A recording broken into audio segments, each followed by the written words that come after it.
मौजूदा विवाद के पीछे सोशल मीडिया की एक तस्वीर है। पूरी स्थिति समझने के लिए आपको यह रिपोर्ट देखनी होगी। लालू परिवार में कलह, क्या है बड़ी वजह? पहले तेज प्रताप, अब रोहिणी। आरजेडी में कौन सी अनहोनी? क्या पार्टी परिवार में कोई विलेन? क्यों परिवार दिख रहा बेचैन? बिहार में विधानसभा चुनाव से पहले लालू परिवार के बीच बढ़ती कलह से सियासी हलचल बढ़ गई है। अब बेटी रोहिणी आचार्य ने अपना एक्स हैंडल प्राइवेट कर लिया है। पहले तेज प्रताप यादव को पार्टी और परिवार से बाहर करना, उसके बाद उनका इशारों में तेजस्वी के सलाहकार संजय यादव को जयचंद कहना, इसके बाद संजय यादव का आरजेडी में कद बढ़ता देख रोहिणी का आपत्ति जाहिर करना। यह पोस्ट वायरल होते ही रोहिणी ने खुद को गंभीर बेटी और बहन बताया। इसके बाद उनका हॉस्पिटल में जाने का पोस्ट और शनिवार सुबह तक एक्स अकाउंट प्राइवेट करना। बात इतनी ही नहीं है, हैरानी वाली बात यह है कि रोहिणी आचार्य ने तेजस्वी सहित आरजेडी को अनफॉलो कर दिया है। यह सब संकेत है कि लालू परिवार और पार्टी में कोई भूचाल आ सकता है। बता दें कि रोहिणी आचार्य के फेसबुक और एक्स पर लगातार पोस्ट सामने आ रहे थे। शुक्रवार की शाम एक्स पे उन्होंने लिखा कि मैंने एक बेटी और बहन के तौर पर अपना कर्तव्य और धर्म निभाया है और आगे भी निभाती रहूंगी। मुझे किसी पद की लालसा नहीं है, न मेरी कोई राजनीतिक महत्वाकांक्षा है। मेरे लिए मेरा आत्मसम्मान सर्वोपरि है।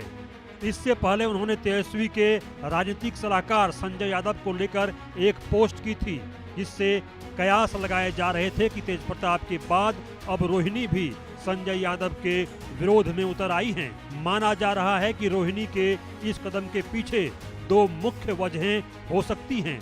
पहली ये कि उन्होंने अपनी निजी राय को लेकर आलोचना से बचने के लिए अकाउंट प्राइवेट किया। दूसरी यह कि परिवार और पार्टी के नेताओं के बीच किसी भी तरह के विवाद को बढ़ने से रोकना माना जा रहा है। रोहिणी ने हाल में राज्यसभा सांसद संजय यादव, जो कि तेजस्वी यादव के करीबी और सलाहकार बताए जाते हैं, के कद बढ़ने पर आपत्ति जाहिर की थी। तेजस्वी के बिहार अधिकार यात्रा के रथ पर संजय यादव के अगली सीट पर बैठने को लेकर बवाल शुरू हुआ था। एक व्यक्ति ने फेसबुक पर पोस्ट डाली और लिखा, फ्रंट सीट सदैव शीर्ष के नेता नेतृत्वकर्ता के लिए तय होती है और उनकी अनुपस्थिति में भी किसी को उस सीट पर नहीं बैठना चाहिए। कोई अपने आप को शीर्ष नेतृत्व से भी अगर ऊपर समझ रहा है तो अलग बात है। इसे रोहिणी ने रिपोस्ट किया था। इसके बाद दो दलित चेहरों शिवचंद्र राम और रेखा पासवान को आगे कर डैमेज कंट्रोल की कोशिश भी की गई।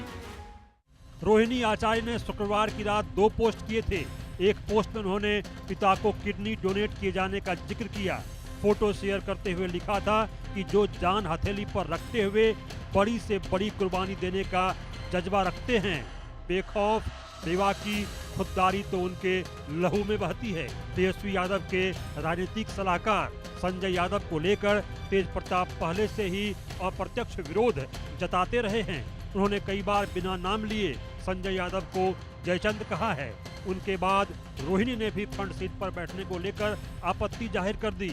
अब संजय यादव के बारे में कुछ जानकारी भी जरूरी है। ये हरियाणा के महेंद्रगढ़ जिले के निवासी हैं। 2024 से आरजेडी से राज्यसभा के सांसद हैं। आरजेडी के फैसलों रणनीतियों में इनका बड़ा दखल माना जाता है। कहा जाता है कि लालू परिवार के कई लोग इन्हें पसंद नहीं करते। यहीं पर पार्टी परिवार में कलह की वजह के आरोप भी लगते हैं। तेजस्वी यादव के ये काफी करीबी माने जाते हैं। 2021 में तेज प्रताप ने इन्हें एनआरआई कह दिया था। काश यादव के निलंबन में भी संजय यादव की भूमिका बताई गई। पार्टी के लिए झंडे और प्रचार सामग्री बेचने का आरोप भी कार्यकर्ता लगाते हैं। लालू के बड़े बेटे तेज प्रताप यादव रोहिणी के समर्थन में उतर आए हैं। इन्होंने संजय यादव को जयचंद कहा है। इतना ही नहीं, तेज प्रताप यादव ने रोहिणी आचार्य को लेकर कहा कि एक महिला होने के नाते उन्होंने जो सराहनीय काम किया है शायद ही कोई बेटी या मां कर सकती है। यह हमारे और सभी महिलाओं के लिए पूजनीय है। इनकी चर्चा सदैव की जाएगी। हमारी बहनों का जो अपमान करेगा उन पर कृष्ण का सुदर्शन चक्र चलेगा। कुल मिलाकर संजय यादव को लेकर लालू परिवार का विवाद गहराता दिख रहा है।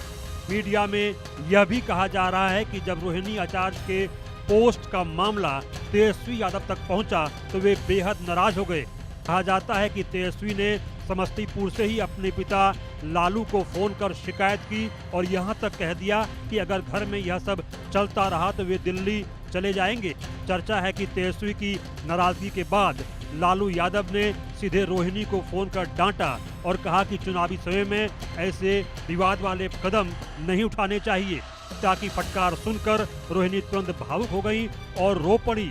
संभवतः इसी के बाद रोहिणी ने अपने सोशल मीडिया पर एक पोस्ट किया। इसमें लिखा था, मैंने एक बेटी और बहन के तौर पर अपना कर्तव्य और धर्म निभाया है और आगे भी निभाती रहूंगी।